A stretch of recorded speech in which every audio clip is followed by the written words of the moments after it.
Okay. So, Cool. like you were saying, this is somewhat of a complementary episode to the one we did yesterday on vision, on the power of imagination.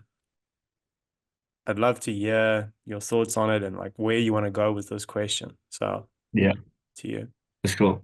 So, I mean, what I want to know from you, obviously, is firstly how you use imagination in your daily life, considering the fact that, by definition, imagination is the place where you go to become creative, the place where you go to plan, the place where you go to inspire yourself, Mm, and the place where you also go to kind of self-identify. mm. you know Considering those points, how do you use it in your daily life? And once you answer that, then I can unpack the topic further.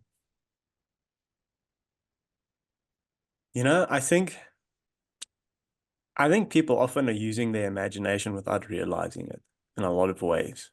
And you can use it in a positive way, or you can let your imagination run rampant and affect your life negatively. A good example of that is people who are anxious or depressed or um, inclined in that way emotionally are playing stories in their head over and over and over again of like worst case scenarios, right? Um, Now that's like a fear-driven way of using your imagination. For me, I use my imagination in a couple of very key ways. One, I use it to motivate myself. So when I'm working on a goal, I imagine what it's like to have accomplished that goal. I try and do this every day to give myself fuel. And I imagine as if I'm already there at the finish line and I've accomplished it. And I use that energy to spur myself into action in the day, right? The Mm, second thing is I use it for problem solving. So when I have a task or a challenge that I need to do where the way forward is not clear, I will start by trying to imagine what is the outcome that I'm trying to achieve here, and then defining it specifically.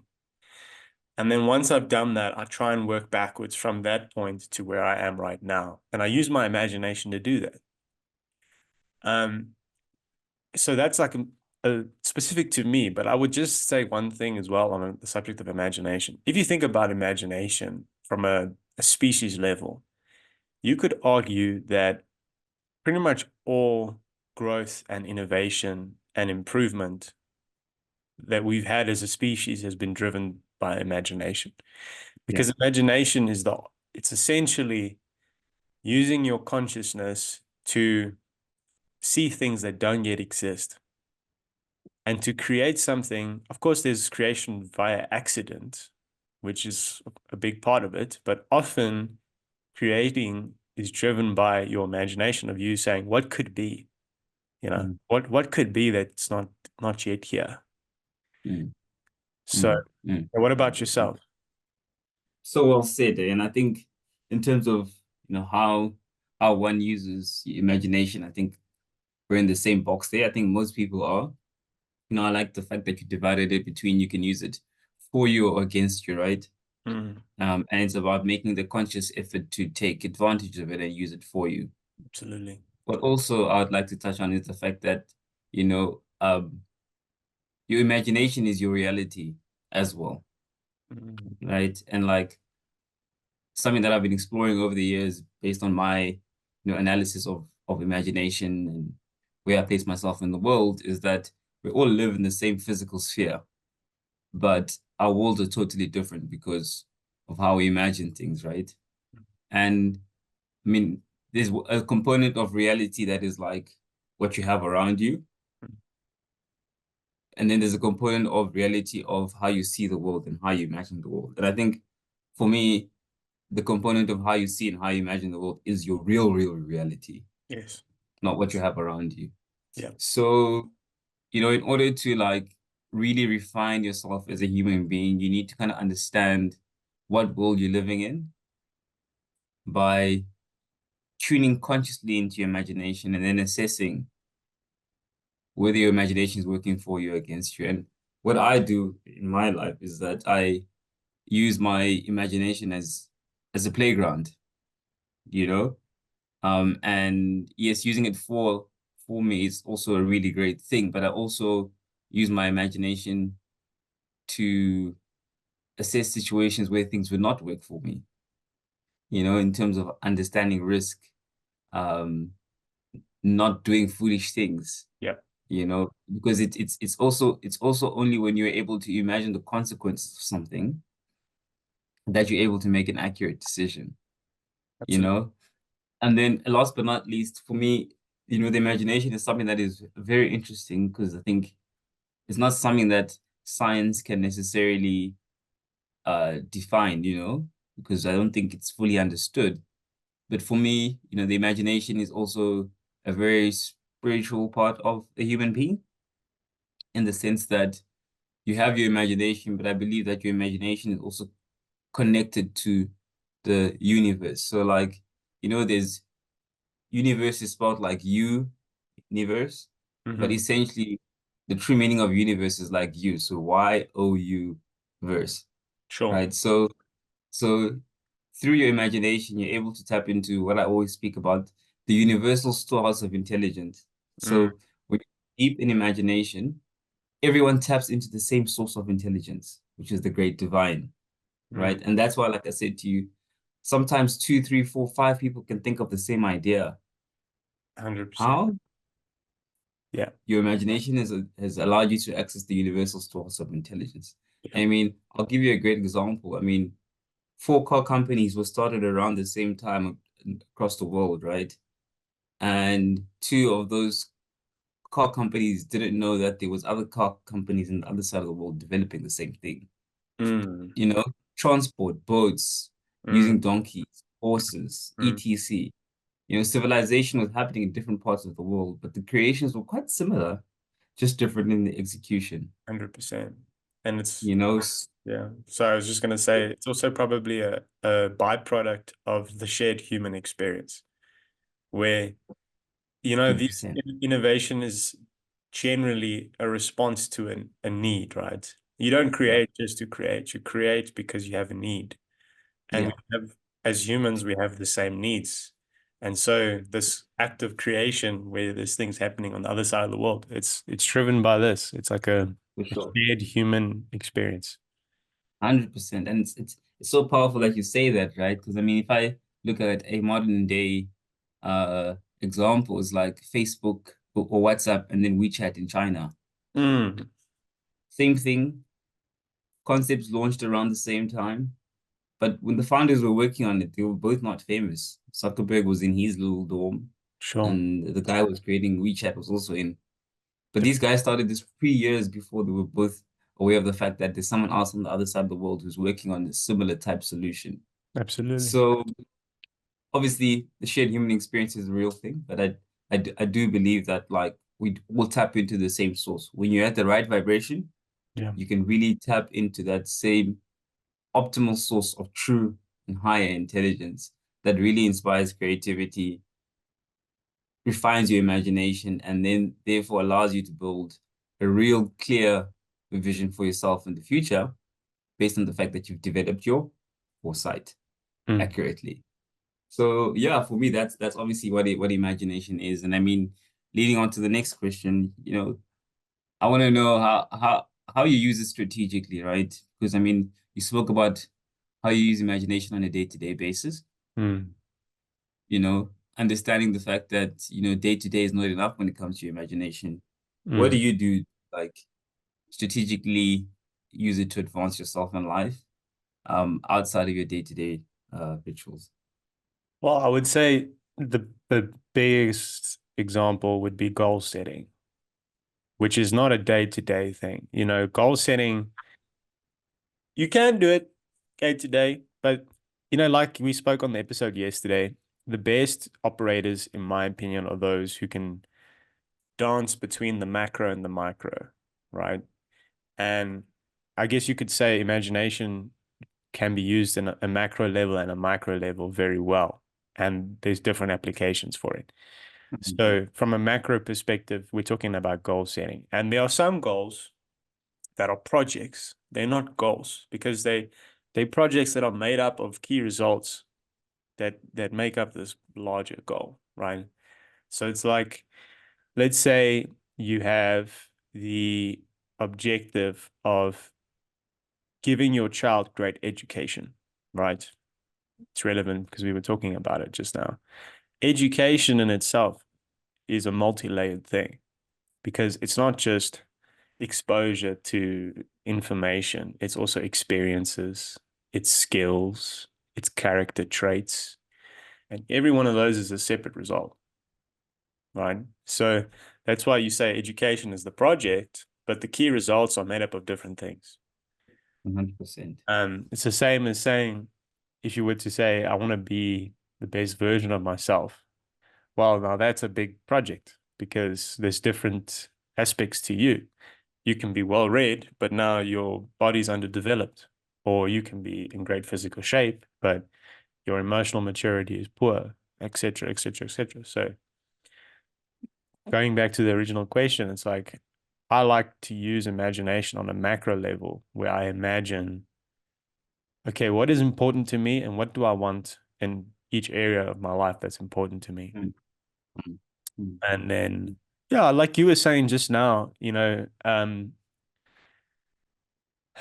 there's an exercise where you do fear setting, right?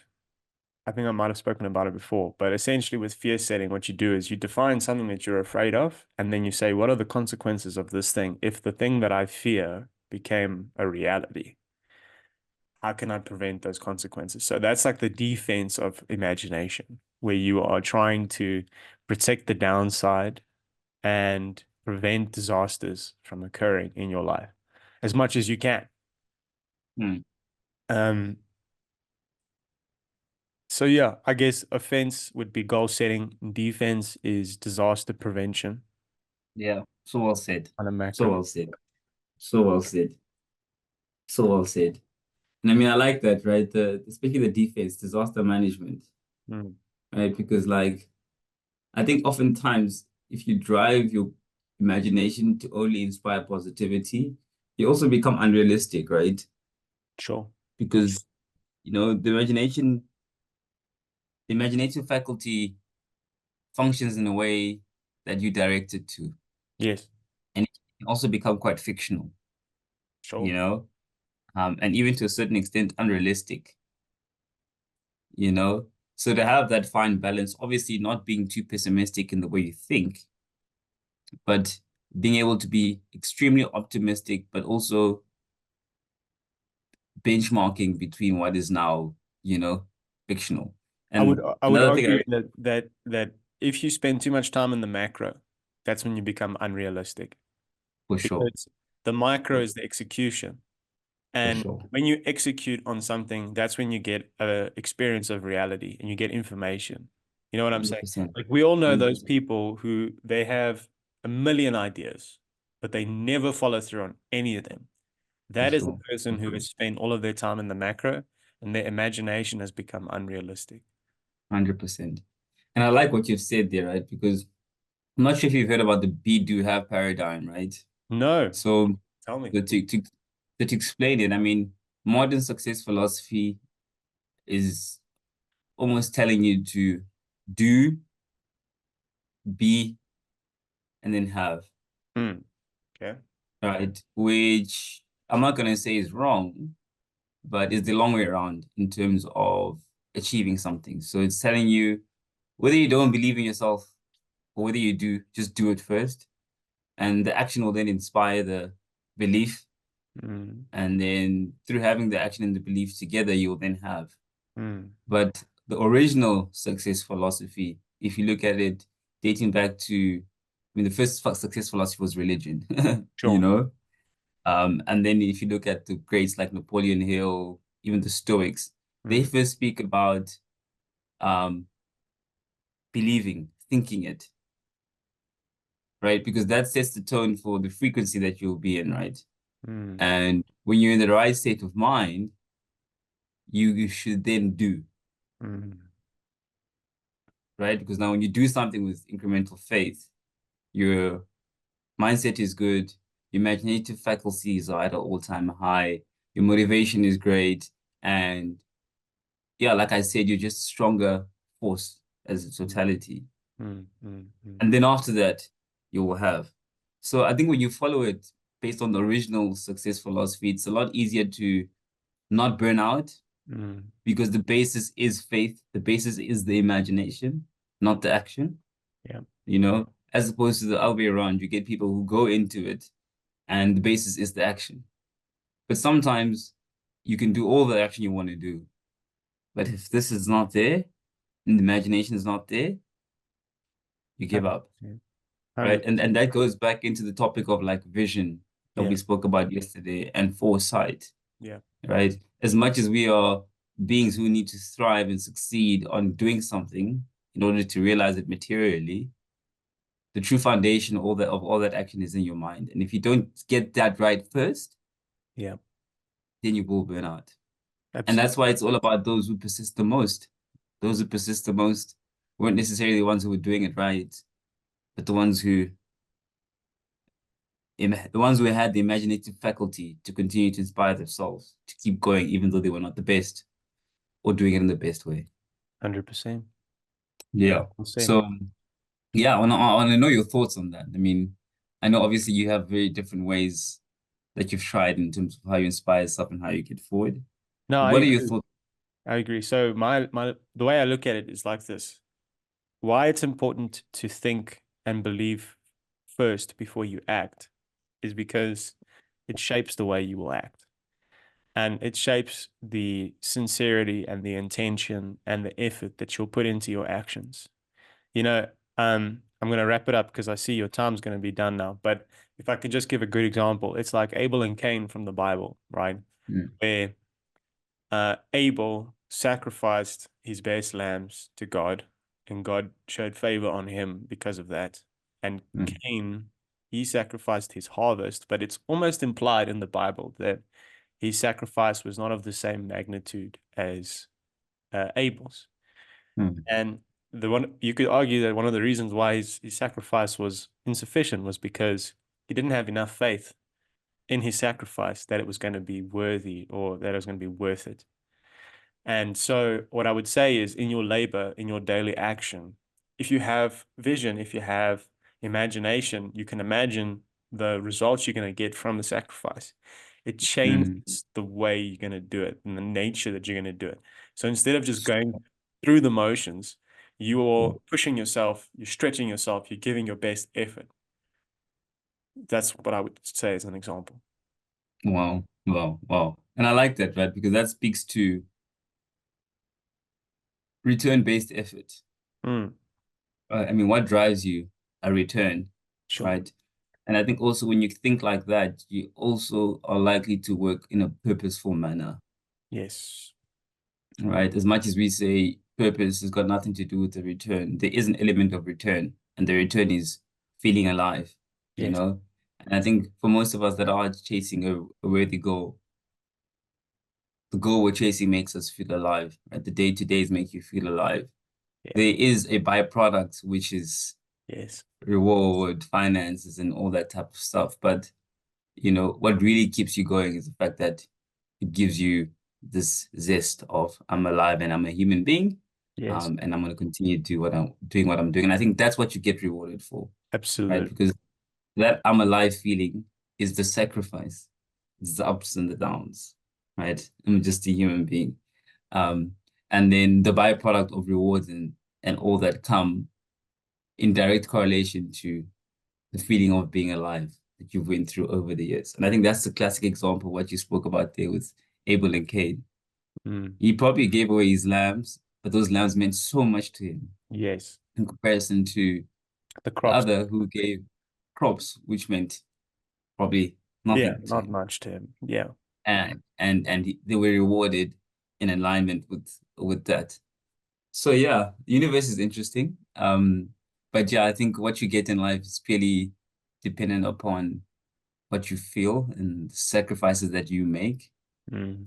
and I think that's where life becomes, say, I'm gonna say unfair, but Sounds you very know, fair to me. yeah, That you sounds know what very I'm saying, but like only you know your sacrifices, right? yes. The One sincerity person, of it. one, if you compare two people's sacrifices, they may not look equal, but to one person that's like 200% sacrifice, and to another it's 20% sacrifice. But Absolutely. you need to know that you are really sacrificing the most in your personal capacity in order to be rewarded in alignment with what you feel you're sacrificing. Perfectly said. Let's wrap it up. Cool, brother. Perfect. So thank you so much for your time. I hope that was enlightening. I'm definitely enlightened by your knowledge. And yeah, thanks everyone for listening. Always a pleasure, and we'll see you guys next time.